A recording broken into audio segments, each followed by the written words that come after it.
Hola, es un placer tenerte aquí. Antes de comenzar, suscríbete al canal y dale like al vídeo. La copa de vino aún estaba a medio terminar sobre la mesa del salón y su chaqueta, colgada en la silla, parecía esperar un cuerpo que nunca volvió, pero el reloj pasó de la medianoche y yo ya sabía que algo había ocurrido. Había salido para una reunión de trabajo en la Latina, prometieron terminar temprano, pero a esas alturas ni mensajes, ni llamadas, ni rastro. El móvil iba directo al buzón y mi corazón, cada vez más apretado, parecía saber antes de que mi cabeza se permitiera entender. Miré por la ventana 20 veces aquella madrugada, convencida de que en cualquier momento aparecería cansado, con una sonrisa y una excusa. Pero amaneció, y con la luz llegó un silencio absoluto, como si el mundo se hubiera tragado al hombre que amaba.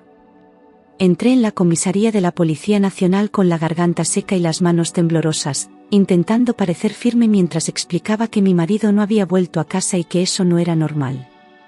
La funcionaria me entregó un formulario con voz neutra, como si fuera solo un caso más, y en ese instante, entendí que el dolor también podía ser burocrático.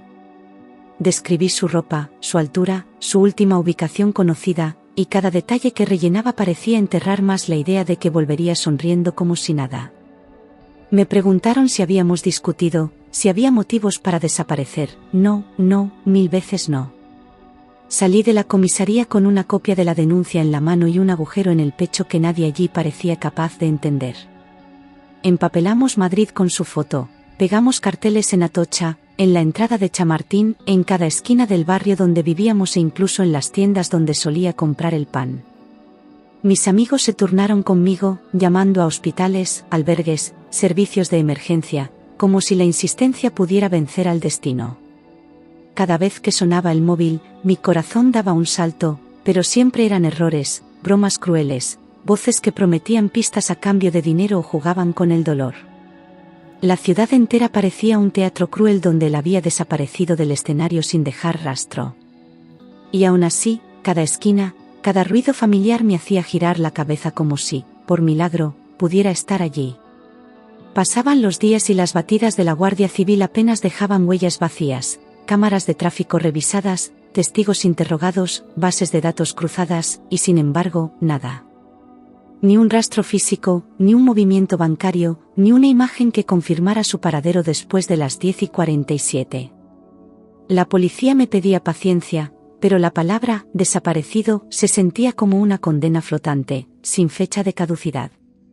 La incertidumbre era un pozo sin fondo donde cada minuto era veneno. Y lo más cruel, el mundo seguía funcionando como si su ausencia no importara. Tuve que abrir su ordenador, ordenar sus facturas, revisar nuestras cuentas conjuntas como si él ya no estuviera. Descubrí correos sin leer, recordatorios de pagos, reuniones pendientes, como si su vida se hubiese quedado en pausa esperando que alguien la recogiera. Cada clic era una puñalada, su nombre en un extracto, su número en una suscripción, sus claves en mi móvil. Intentaba ser eficiente, pero cada dato era un fantasma nuevo. En casa, su cepillo de dientes seguía en su sitio, intacto como una trampa emocional. Una tarde, una llamada anónima, un taxista juraba haberlo llevado hacia una salida de la M30, nervioso, hablando poco, con una herida leve en la frente. Corrí a esa zona como si el aire pudiera llevarme más rápido que el tráfico, pero allí no había nada concreto. El hombre apenas recordaba más detalles, rostro pálido, mirada perdida, y silencio. La policía tomó nota, agradeció la colaboración, y nada más. Era una pista ambigua que me atormentó durante semanas sin ofrecer certezas. Pasaron los meses como una larga cadena de días grises, y el abogado me explicó que, legalmente, podíamos iniciar los trámites para declarar la ausencia administrativa. Me costaba aceptar que eso ya era parte de mi vocabulario: ausencia, presunción, incapacidad. Él hablaba de procedimientos, plazos, publicaciones oficiales, mientras yo seguía buscando algo que lo desmintiera todo. Sentía que firmar esos papeles era sellar su muerte en vida. Pero sin respuesta, hasta la ley se cansaba de esperar. Decidimos hacer un responso en la parroquia del barrio, sin cuerpo, sin certeza, pero con un silencio demasiado lleno. Vinieron amigos, algunos familiares, y hasta compañeros de trabajo que ya hablaban de él en pasado. Preparé una caja simbólica con fotos y un reloj suyo, como si fingir un cierre me diera derecho a seguir respirando. Cuando el cura dijo su nombre, mi garganta se cerró como una piedra. Y sin embargo, salir de allí me hizo sentir más sola que nunca. El tiempo no curó nada, me volví un autómata que iba al trabajo, pagaba cuentas, atendía llamadas y volvía a casa para mirar un sofá vacío. La gente asumía que estaba muerta por dentro, pero me seguían llegando mensajes de «lo siento», como si alguien supiera más que yo. Algunos decían que debía rehacer mi vida, otros que era una santa por resistir. Yo no sabía qué era, una viuda sin cadáver, una esposa sin marido o una mujer detenida en un segundo que no terminaba nunca. Mis noches eran largas y mis mañanas, huecas. Comencé a recibir una pensión provisional por viudedad, y cada euro que entraba era como un recordatorio de que el sistema ya lo daba por muerto. Cerré sus cuentas, rescindí contratos, vendí el coche que no volvió a aparcarse jamás. Poco a poco, mi casa se convirtió en milla de verdad, sin su olor, sin sus papeles, sin sus zapatos tirados por el pasillo. Me convertí en heredera de una ausencia. Y eso, lejos de consolarme, me pesaba como una deuda que nunca pedí. Fue en un martes cualquiera, en el cercanías de las 8:12 entre Príncipe Pío y Sol, cuando alguien detrás de mí murmuró, «me deja pasar», y mi mundo se quebró en un segundo. Me giré instintivamente, y vi un perfil inconfundible, una mandíbula que había besado 1000 veces. Era él. No una sombra parecida, no un error del subconsciente. Mi marido, un año después, pidiendo paso en el tren como un desconocido más. Mi cuerpo reaccionó antes que mi mente, la vista se me nubló, el corazón golpeaba como un tambor de guerra, y mis manos comenzaron a temblar. No supe qué decir, qué hacer, ni siquiera si debía gritar su nombre. Sentí que todo lo que había aprendido a controlar se desbordaba. Me quedé inmóvil, observando cómo se alejaba unos pasos más allá, ajeno a la tormenta que acababa de provocar. Era él, pero no me miró. Como si yo ya no existiera. No dije nada, no corrí, no lo confronté, me levanté en la siguiente estación y cambié de vagón para seguirlo desde lejos, como una sombra con los ojos llenos de preguntas. Bajó en una estación pequeña, en Chamberí, con esa calma rutinaria de quien lo hace cada día. Caminó sin prisa, conocía el barrio, saludó a un panadero como si fuera cliente habitual.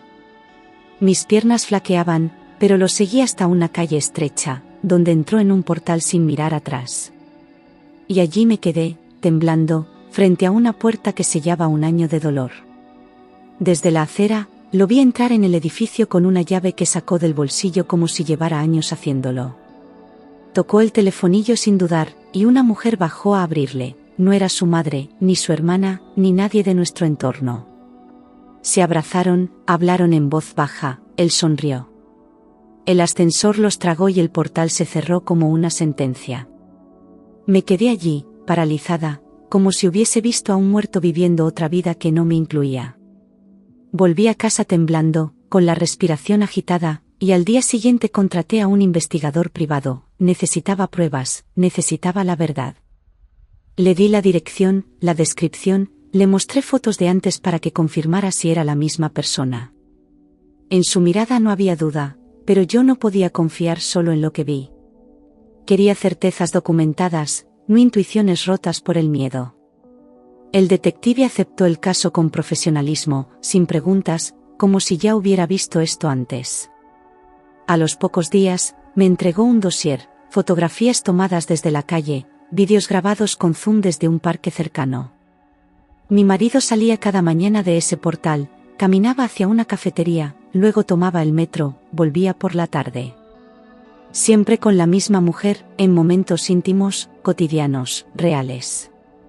Eran gestos de pareja, no de ayuda pasajera. No había duda, estaba vivo, estaba allí, y vivía como si jamás me hubiera conocido.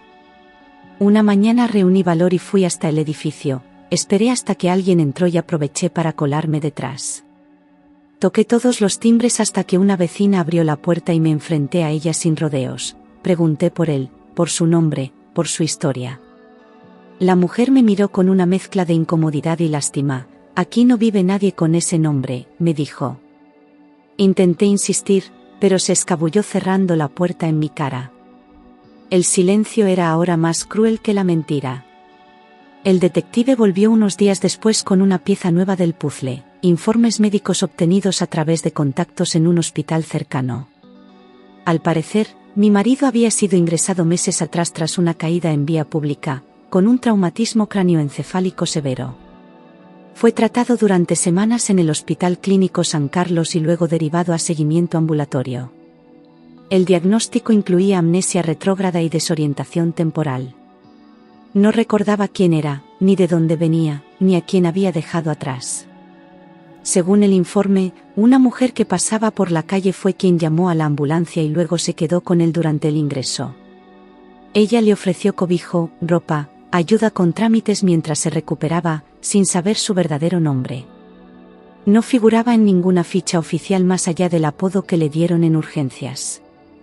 Poco a poco, con su apoyo, comenzó a reinsertarse, a aprender rutinas, a construir una vida sin referencias previas. Era una historia de acogida, no de conspiración. Durante semanas, el detective lo observó en su nueva rutina. Trabajaba como ayudante en un taller, comía en bares del barrio, volvía a casa a la misma hora. Era un hombre funcional, amable, reservado. No parecía fingir, no evitaba a nadie, no mostraba rastros de angustia. Vivía con esa mujer como si fuera su única historia, sin mirar atrás. Lo que para mí era pérdida, para él era una nueva existencia sin memoria de su pasado. Llamé al hospital desde un número oculto y pedí hablar con el archivo clínico, les di el nombre que ahora usaba, la fecha aproximada del ingreso. Tardaron unos días, pero finalmente confirmaron, había estado ingresado con traumatismo, derivado a neurología, alta médica semanas después. Solicité acceso a su historial, aunque sabía que sin autorización sería difícil. Aún así, los datos coincidían. Mi marido había estado allí. No era una invención, era un hecho documentado. El neurólogo que lo atendió dejó constancia en el informe, amnesia retrógrada persistente, con lagunas profundas y dificultad para recuperar identidad personal.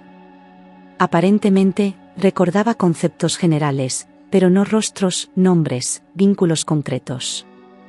Podía aprender nuevas tareas, retener información reciente, pero el pasado anterior al accidente estaba borrado.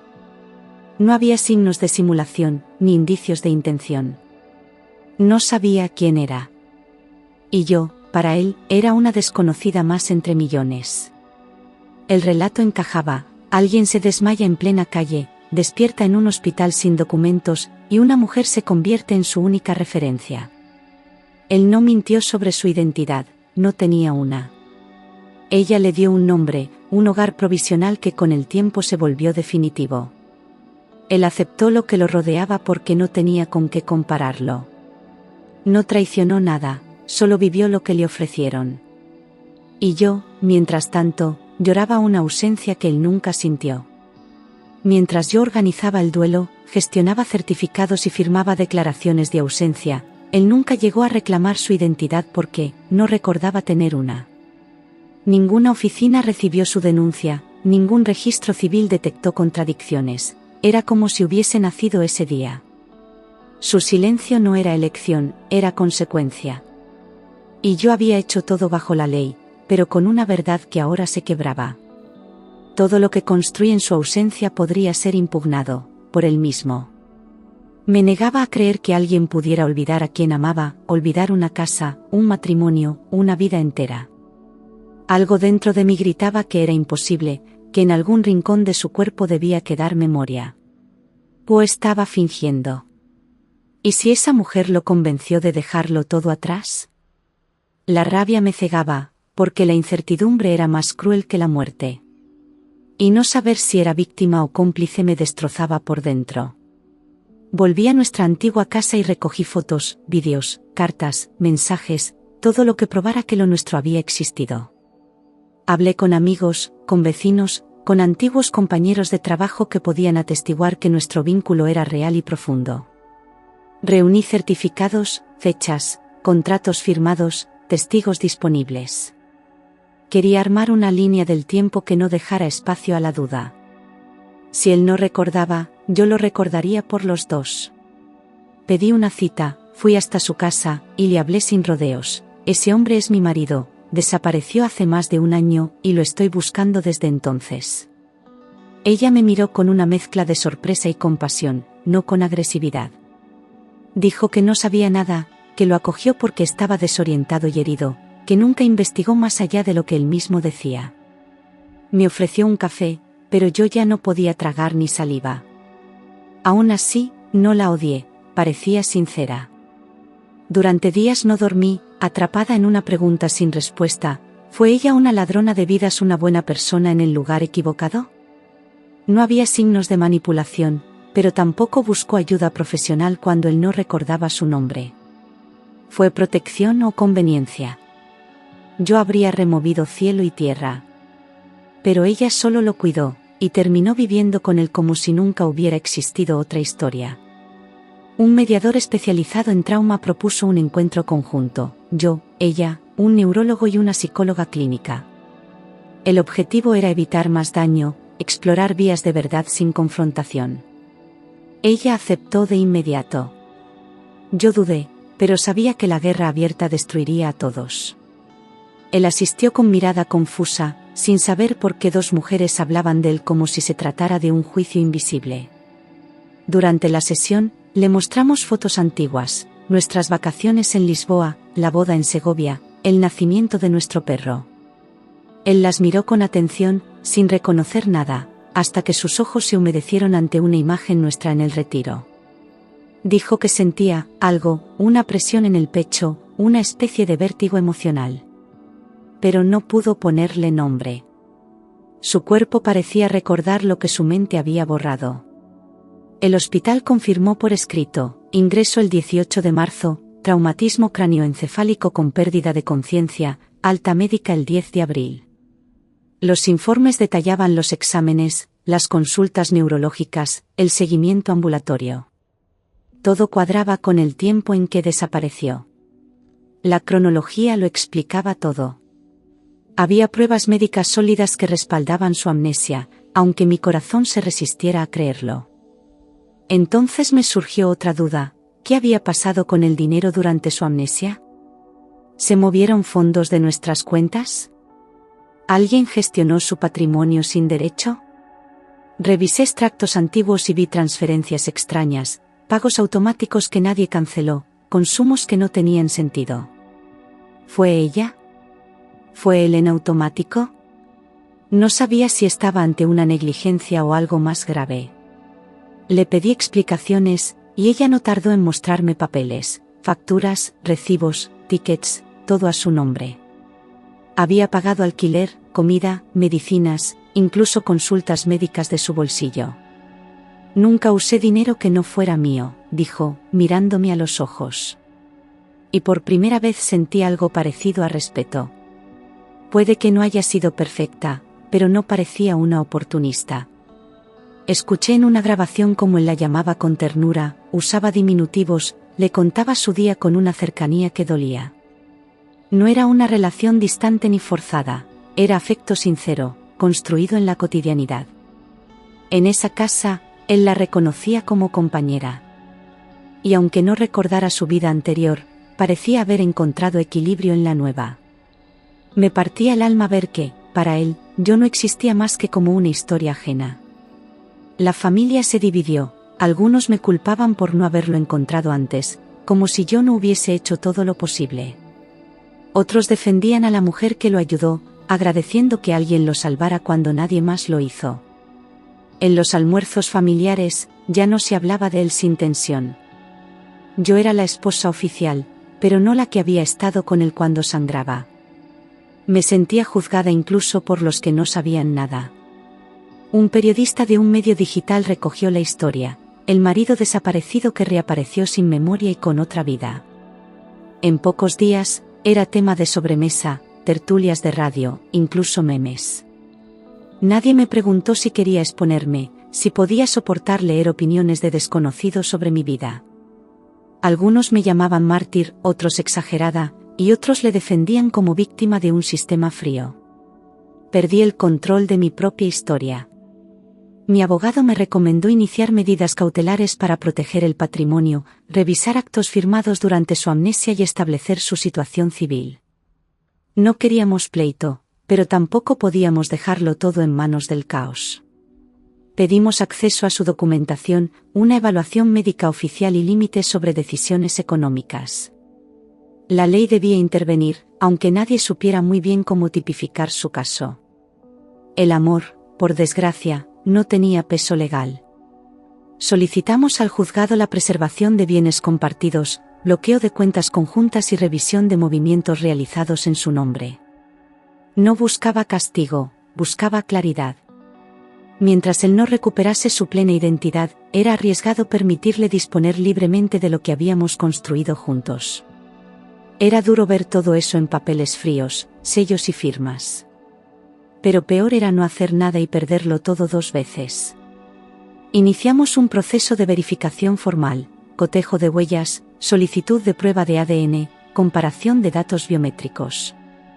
Aunque yo sabía que era él, el Estado necesitaba pruebas. En su nuevo documento figuraba otro nombre, una dirección distinta, una fecha de registro posterior a su desaparición. Legalmente, había 2 hombres distintos. Y solo uno tenía derecho a volver a ser mi marido, si él lo deseaba. Los peritos no tardaron en confirmar que se trataba de la misma persona, huellas coincidentes, ADN idéntico, rasgos biométricos sin discusión. Pero insistieron en que su diagnóstico seguía vigente, amnesia retrógrada persistente, sin recuperación espontánea completa. No había simulación ni trampa. Era él, pero sin saberlo. Una certeza biológica sin correlato emocional. En una sala controlada, con cámaras y terapeutas presentes, me senté frente a él. Le hablé con calma, mencioné fechas, anécdotas, nombres de personas que amábamos. Su rostro se contraía, a veces sonreía por reflejo, otras parecía confundido o incluso avergonzado. Le mostré nuestra foto de boda y dijo que era una imagen bonita, pero no se reconoció. Salí de allí rota, como si hubiera perdido a alguien que seguía vivo. Me miraba con amabilidad, incluso afecto, pero era el mismo gesto que ofrecía a su fisioterapeuta o a un camarero. A veces, en lapsos breves, me llamaba por otro nombre, el de ella. Luego se disculpaba, sin saber por qué. Era claro que no fingía, pero también era claro que yo no estaba en su presente. Verle así, tan cerca y tan lejos, era como vivir en un luto sin cuerpo ni fecha. Ella, la mujer que lo había acogido, me propuso un acuerdo: colaborar, no ocultar nada, dejar que los médicos hicieran su trabajo sin presiones. Me ofreció compartir el calendario de sus terapias, los avances, incluso ceder espacios para que él tuviera contacto conmigo en entornos neutros. No había rencor en su tono, solo cansancio y humanidad. Era un gesto que no esperaba. Y que, a mi pesar, agradecí. Él comenzó un programa intensivo de rehabilitación cognitiva, con ejercicios de memoria, estimulación sensorial y terapia emocional. Recuperó habilidades prácticas, incluso recordaba canciones o gestos automáticos, pero los recuerdos íntimos seguían dispersos. A veces se despertaba con la sensación de haber soñado conmigo, pero no podía contarlo. Yo asistía a algunas sesiones, observando cómo reconstruía lo que ya habíamos vivido. Su esfuerzo era real, pero sus vacíos eran más profundos de lo que imaginábamos. Revisamos todos los actos legales firmados durante su estado de amnesia: contratos, autorizaciones, movimientos bancarios. Algunos tenían su firma, pero el contenido era incomprensible para alguien que no recordaba quién era. ¿Fue consciente? ¿Estaba capacitado? El abogado alertó sobre la posible nulidad de esos documentos. Yo me preguntaba si había sido manipulado o guiado por la inercia de sobrevivir. Se organizó una mesa legal con representantes de ambas partes para negociar una solución provisional. Acordamos embargar temporalmente ciertos fondos, revisar las transferencias y detener decisiones patrimoniales hasta que todo quedara claro. No buscábamos culpables, buscábamos justicia. El tono fue tenso, pero civilizado. Era doloroso hablar de dinero mientras mi matrimonio pendía de un hilo invisible. En una de las sesiones, mientras miraba un álbum nuestro, dijo mi nombre con una voz quebrada, como si emergiera de un túnel oscuro. Después lo negó, no recordaba haberlo dicho, pero el terapeuta lo anotó. También dijo que soñaba con una mujer que olía a jazmín, y era el perfume que usaba cuando nos conocimos. Sus emociones estaban ahí, flotando sin raíces. Y yo solo quería creer que algo dentro de él seguía siendo mío. En noches de rabia, me descubrí imaginando cómo sería vengarme, denunciar a todos, vaciar las cuentas, desaparecer yo también. Quería que él sintiera el abandono, el miedo, la desesperación que me dejó como herencia. Pero me obligaba a pensar en el daño colateral, el niño legal que ya no tenía padre, los amigos comunes, la familia rota. La justicia emocional no podía arrasar con inocentes. Y yo aún quería sanar, no destruir. Una noche, su madre me llamó después de meses de silencio, me pidió que no presionara, que le diera tiempo, que tuviera compasión. También ella estaba rota, dividida entre el hijo que crió y el hombre que ahora no la reconocía. Me pidió unidad, no conflicto. Quería formar un frente común para protegerle, aunque nadie supiera de qué exactamente. Lloramos juntas por teléfono, sin reproches, solo con la verdad desnuda entre las palabras. Ella tomó la decisión de apartarse un tiempo, dejó la vivienda, se instaló en casa de una amiga y facilitó todos los documentos requeridos. Quería que él tuviera espacio, sin influencia emocional, para decidir con autonomía. Me entregó incluso un diario que él había escrito durante su amnesia, lleno de dudas, frases sueltas, miedos y sueños. Su gesto cambió el clima de todo. Fue la primera vez que sentí que no estábamos en bandos enemigos. Nos citamos en el juzgado para formalizar un acuerdo civil, protección patrimonial, suspensión de decisiones legales por parte de él hasta revisión médica, y continuidad en su tratamiento. Fue la primera vez que nos vimos frente a frente sin terapeutas, sin terceros, solo con nuestros abogados. Me miró como si buscara algo en mis ojos que le diera sentido. Y aunque no hubo palabras grandes, hubo un silencio limpio que ya era un comienzo. El juez dictaminó que no había delito, ni fraude, ni suplantación, ni mala fe. Solo una cadena de circunstancias médicas y humanas.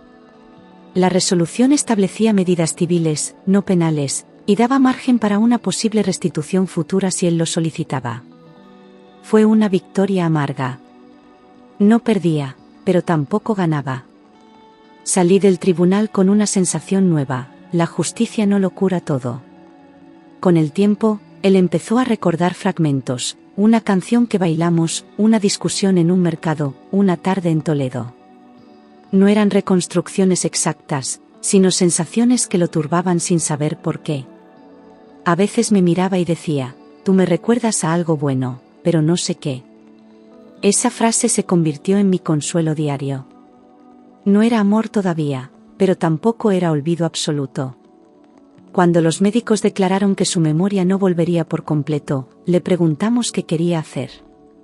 Él bajó la cabeza, tomó aire y dijo que no podía decidir entre dos vidas que no sentía como suyas. Conmigo tenía recuerdos que no recordaba, con ella, vínculos que no había elegido. No sabía si quería intentarlo conmigo o empezar desde lo que su corazón le dictaba ahora.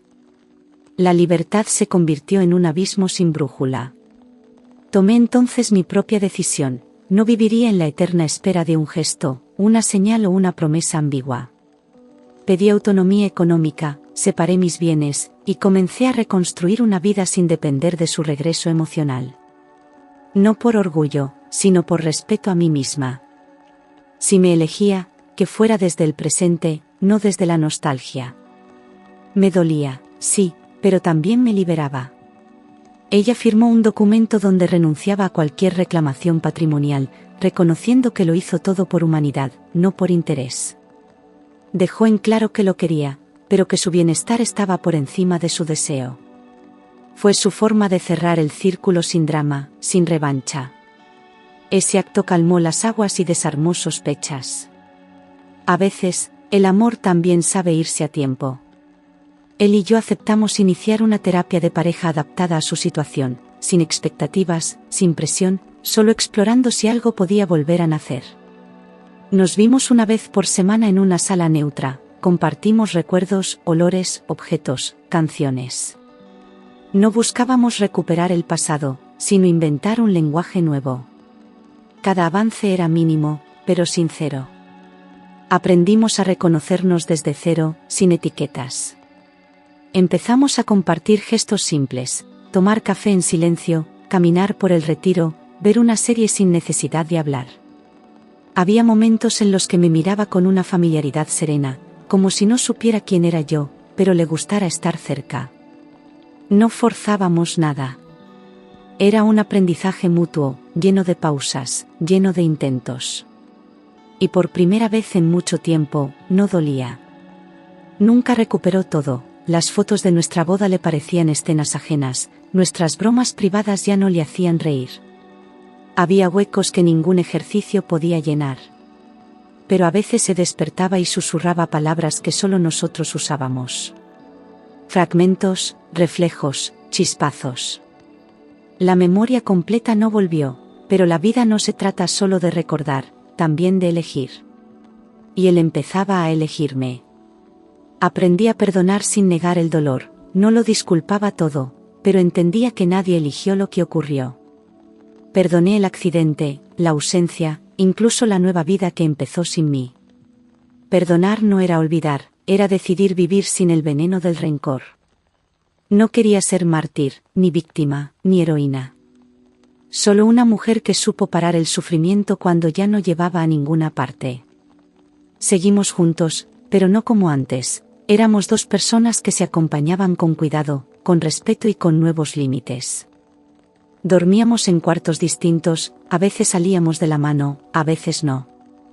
La confianza se construía despacio, sin atajos. El amor era una pregunta abierta cada mañana. Y aceptamos que, aunque no fuéramos los mismos, aún podíamos ser algo. La traición no siempre es intencionada, a veces la vida decide por nosotros y nos obliga a empezar de nuevo con piezas rotas. Elegí quedarme mientras hubiera amor auténtico, aunque no igual al de antes. Pero también sabía que, si un día solo quedaba costumbre, me iría sin ruido, con dignidad. La verdad era mi único compromiso. Y esa fue la libertad que finalmente me devolvió la paz. No hubo fuegos artificiales, ni reconciliaciones perfectas, ni memoria plena. Pero sí hubo humanidad, coraje y una forma nueva de estar. Esta no fue la historia que imaginé, fue la que tuve que aprender a vivir. Y entre la herida y el reencuentro, elegí seguir adelante. Con cicatrices, sí. Pero también con la certeza de que el amor, cuando es real, siempre encuentra un modo de quedarse. A veces me descubro mirando viejas fotos y pienso que nunca volveré a ver a aquel hombre tal y como fue, pero también entiendo que ese fantasma ya no existe. El que tengo delante es distinto, roto en algunos lugares, reconstruido en otros, y sin embargo, sigue siendo alguien a quien quiero. El duelo se transformó en aceptación. No en resignación, sino en una elección consciente de seguir caminando sin la necesidad de volver atrás. He aprendido que el amor no es solo memoria compartida, sino también voluntad de estar en el presente aunque los recuerdos no coincidan. En sus ojos ya no encuentro mi pasado, pero sí una calma nueva, un afecto sereno que no necesita explicaciones. Esa serenidad me sostiene más que la nostalgia de lo que tuvimos. Quizá el destino nos robó la historia, pero nos dio la oportunidad de escribir otra, imperfecta y frágil, pero real. Mis noches siguen siendo largas, pero ya no vacías, las lleno de libros, paseos, conversaciones conmigo misma y con el cuando se presta. He dejado de buscar señales de lo que fue, y me concentro en lo que es. No vivo esperando milagros de memoria, vivo agradeciendo los pequeños gestos que me recuerdan que seguimos aquí. Esa es ahora mi forma de resistir, habitando el presente con dignidad. A veces me preguntan si volvería a elegirlo sabiendo todo lo que pasó, y la respuesta no es simple. No sé si lo elegiría como marido, pero sí lo elegiría como compañero de aprendizaje, porque nadie más me ha mostrado de manera tan brutal lo que significa perder y volver a empezar. Nuestra unión ya no es matrimonio en el sentido tradicional, pero sigue siendo un lazo inexplicable. Y eso, aunque duela, también es amor. El futuro se presenta incierto, quizá un día nos separemos, quizá sigamos juntos hasta el final, pero ahora no me atormenta esa duda.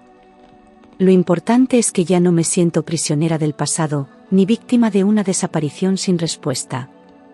Recuperé la voz que había perdido entre trámites, lágrimas y silencios. Y con esa voz aprendí a narrar mi vida de nuevo, incluso con cicatrices. La vida no volvió a ser la misma, pero tampoco se detuvo. Con cada amanecer entendí que no era necesario tener todas las piezas para seguir adelante. El amor, la pérdida, la memoria y el perdón se entrelazaron en un tejido extraño que aún me sostiene. Quizá nunca recupere al hombre que se perdió aquella noche, pero recuperé algo más importante, a mí misma. Y con eso, al fin, puedo cerrar la historia.